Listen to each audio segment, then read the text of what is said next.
जम्मू कश्मीर के पहलगाम में जब निर्दोष पर्यटकों को निशाना बनाया गया, तब हर भारतीय की आंखों में आंसू थे, लेकिन दिल में आग थी। अब उस आग ने पाकिस्तान के आतंकी अड्डों को जलाकर राख कर दिया है। सेना ने अपने सबसे सटीक और गुप्त ऑपरेशन सिंदूर के जरिए आतंकी उन घरों पर निशाना साधा जहां से बारूद बनते हैं, साजिशें पलती हैं और जवानों पर वार की योजना बनती है।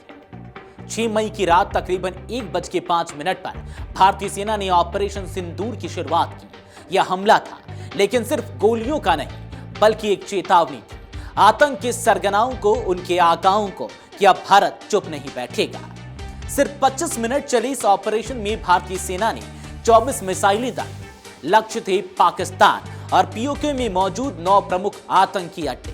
इनमें जैश ए मोहम्मद, लश्कर ए तैयबा और हिजबुल मुजाहिदीन जैसे संगठनों के ट्रेनिंग कैंप शामिल थे। सबसे बड़ा हमला हुआ बहावलपुर के उस इलाके में जिसे जैश ए मोहम्मद का गढ़ कहा जाता है। मसूद अजहर का पूरा परिवार इस हमले की चपेट में आ गया। मसूद की बड़ी बहन, उसका पति, उसका भांजा भतीजा, उनकी पत्नियां और 5 मासूम बच्चे मारे गए। जैश सरगना का करीबी सहयोगी और उसकी मां भी इस हमले में मारे गए। हमले के बाद खुद मसूद अजहर का ऑडियो बयान सामने आया, जिसमें वो रो रो कर अपने परिजनों की मौत पर मातम मना रहा था। इस ऑपरेशन के बाद देश भर में अलर्ट जारी कर दिया गया।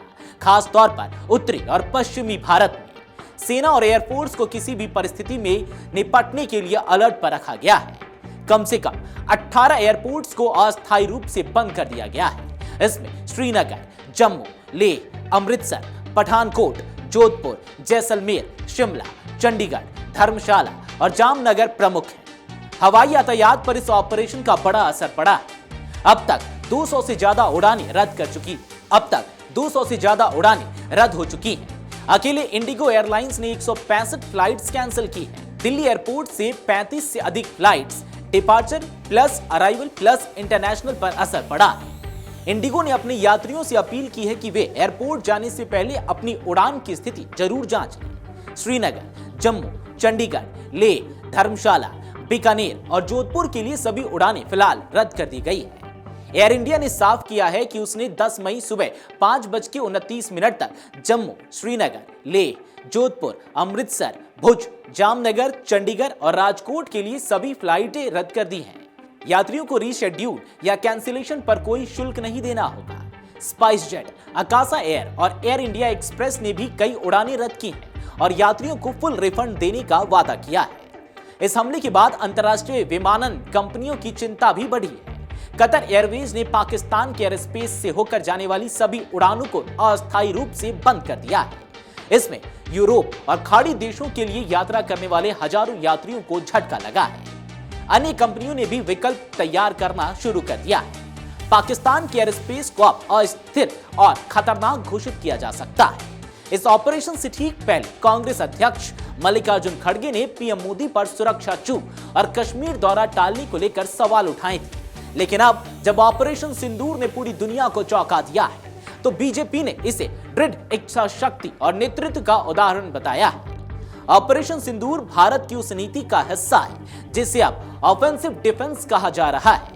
पुलवामा और उरी हमलों के बाद भारत ने सर्जिकल स्ट्राइक और एयर स्ट्राइक की थी। अब मिसाइल अटैक की इस रणनीति ने भारत की सैन्य शक्ति और खुफिया क्षमताओं को नई ऊंचाई दी। सैन्य विशेषज्ञों का मानना है यह ऑपरेशन एक नई सैन्य नीति का संकेत है। अब भारत सिर्फ प्रतिक्रिया नहीं देगा, बल्कि पहले वार करेगा और सटीक करेगा। आज का भारत संयमित जरूर है, लेकिन कमजोर नहीं। अब कोई हमला जवाब के बिना नहीं रहेगा।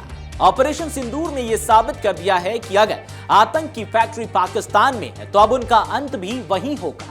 भारत ने अपने जवानों, अपने नागरिकों और अपनी सीमाओं की रक्षा का संकल्प लिया है और यह संकल्प अब सिर्फ शब्दों में नहीं रहेगा, मिसाइलों में तब्दील हो चुका है।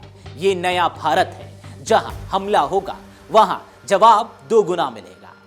अगर आप ये वीडियो YouTube पर देख रहे हैं तो हमारे चैनल को सब्सक्राइब कर बेल आइकन दबाएं और Facebook पर देख रहे हैं तो हमारे पेज को लाइक करें। 8 मिलियन प्लस सब्सक्राइबर, आपके इस भरोसे के लिए बहुत धन्यवाद।